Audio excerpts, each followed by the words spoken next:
জয় মা কালী, জয় মা কালী, জয় মা কালী। নমস্কার, আপনারা শুনছেন কালী কথা। এখানে শুধুমাত্র গল্প নয়, গল্পের মাধ্যমে শিক্ষাও দেওয়া হয়। প্রতি বৃহস্পতি এবং শনিবার শুনতে ভুলবেন না কালী কথা। আজকের কালী কথায় আমার গুরু, আমি যাকে মনে মনে গুরু মেনে এসেছি, তো আমি দীক্ষা নিইনি যদিও তার কাছে। আমি জানি এনার দীক্ষা নেওয়াটা খুব সহজ নয়, তবু আমি এনাকে মনে মনে গুরু হিসেবে স্বীকার করে নিয়েছি। আর কে এই গুরু? আমার গুরুর নাম হলো ঠাকুর শ্রী রামকৃষ্ণদেব। এখন অনেকেই অনেক রকম কথা বলবে যে তিনি হিন্দু ধর্মে সেরকম করে না, মানে প্রাধান্য দেন না। আমি একটা কথা বলি, এখন আর একজন গুরু আছে, তিনি হলেন প্রেমানন্দ মহারাজজি। আমরা সব সময় একটা কথা ভুলে যাই যে সব ধর্মের মেন মালিক হচ্ছে তিনি একজনই। তো সে হিন্দু হতে পারে, মুসলিম হতে পারে, খ্রিস্টান হতে পারে। তাই বলে হিন্দুরা অত্যাচার করছে বলে তাকে আমি ঘৃণা করব এমনটা নয়। ইসলাম ধর্মের মধ্যেও অনেক ভালো মানুষ আছে, খ্রিস্টান ধর্মের মধ্যেও অনেক ভালো মানুষ আছে, আবার হিন্দু ধর্মের মধ্যেও কিন্তু অনেক খারাপ মানুষও আছে। শস্যের মধ্যেই ভূত লুকিয়ে থাকে, এটা মনে রাখতে হবে। তো একটার জন্য সব ধর্মকে, মানে গোটা ধর্মটাকে দোষ দেওয়াটা ঠিক নয়। সেই জন্যই ঠাকুর শ্রী রামকৃষ্ণদেব বলেছেন, যত মত তত পথ। তো যাই হোক, আমার ঠাকুর শ্রী রামকৃষ্ণদেবের জন্মদিন গেল, আর তার উদ্দেশ্যে কোনো ঘটনা বলবো না, ঘটনা আছে, শোনো মন দিয়ে।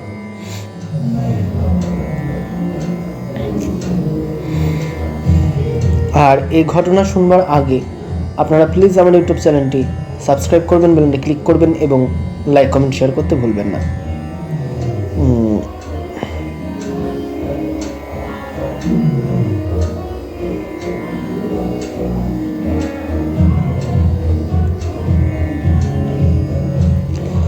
ঠাকুর শ্রী রামকৃষ্ণ দেবের তখন আমাশয় রোগে তিনি পীড়িত, অর্থাৎ সেই রোগে তিনি খুব জর্জরিত। তার সেবার জন্য শ্রী শ্রীমা বারবার নহবতে আসতেন, কিন্তু কিছুদিন সেবার পর তিনি নিজেই এই রোগে আক্রান্ত হলেন। চিকিৎসার পর রোগ একটু কমলে জলবায়ু পরিবর্তনের জন্য শ্রী শ্রী মা জয়রামবাটিতে চলে যান। সেখানে আসিয়া রোগ আবার বাড়িয়া ওঠে, তাহার জীবন সংশয় হয়ে ওঠে। শ্রীরামকৃষ্ণ শ্রী শ্রী মায়ের এই সংকট অবস্থার কথা শুনিয়া বলছিলেন, আহা, যে জন্য আশা তা না করেই কি চলে যাবে? একদিন পুষ্করিণী স্থির জলে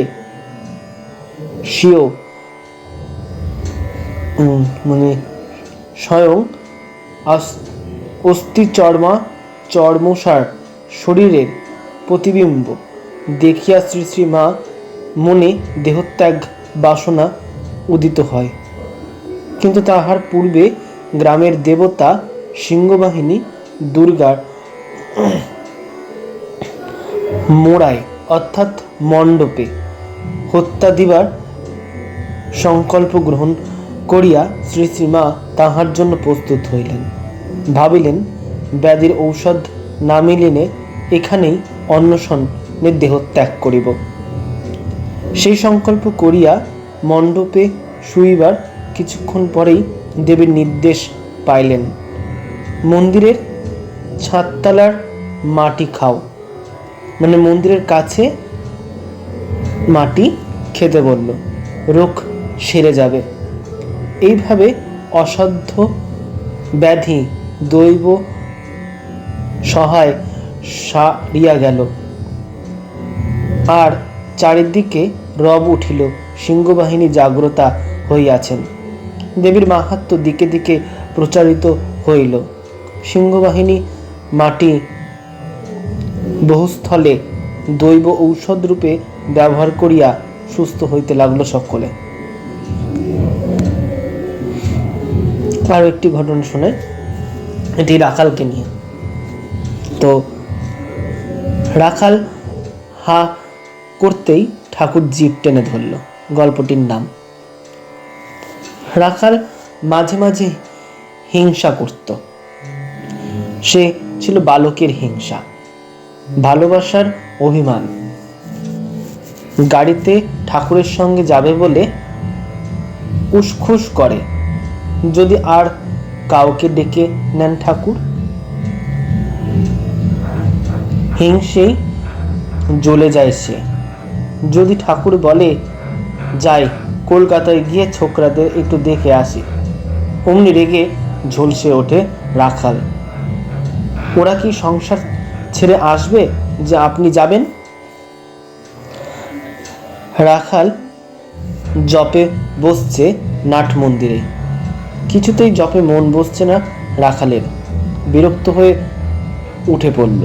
উঠতেই পড়ে গেল রামকৃষ্ণের সামনে। ঠাকুর বললে, কিরে এরই মধ্যে উঠে পড়লি? রাখাল বলল, আমার দ্বারা কিচ্ছু হবে না। ঠাকুর বললেন, কেন, কি হলো? রাখালের মাথা হেঁট হইয়া রইল। ঠাকুর বলিলেন, কিরে মুখখানি এত ম্লান কেন? বলল, আমাকে বলতে হলো না, বুঝতে পারলেন ঠাকুর নিজেই। বললেন, হা কর তো দেখি। রাখাল হা করতেই ঠাকুর জিভ টেনে ধরলেন। রাখালের আঙুল দিয়ে 3টে রেখা টেনে দিল তার জিভে। কি যেন মন্ত্র পড়ল নিচু গলায়। বললেন, যা এখন বস গে। রাখাল তখন মন হালকা হলো এবং মুখ ভরে উঠল খুশিতে। তারপর থেকে রাখাল সম্পূর্ণ পাল্টে যেতে লাগলো। রাখালের কৃপা ঠাকুরের কৃপার পশ্বে রাখাল সাধনায় দীপ্তি ফুটে উঠল তার চেহারায়। কণ্ঠস্বরে মমতাময়ী মাধুরী ফুটে উঠল। তো এই হলো ঠাকুর শ্রী রামকৃষ্ণদেবের গল্প। জয় মা তারা, জয় মা কালী। আজকে এই দুটোই গল্প আপনাদেরকে শোনালাম। শুনে কেমন লাগলো তো জানাতে ভুলবে না। তার জন্য আমার ইউটিউব চ্যানেলটি সাবস্ক্রাইব করুন, বেল আইকনটি ক্লিক করুন এবং লাইক কমেন্ট শেয়ার করতেও ভুলবেন না।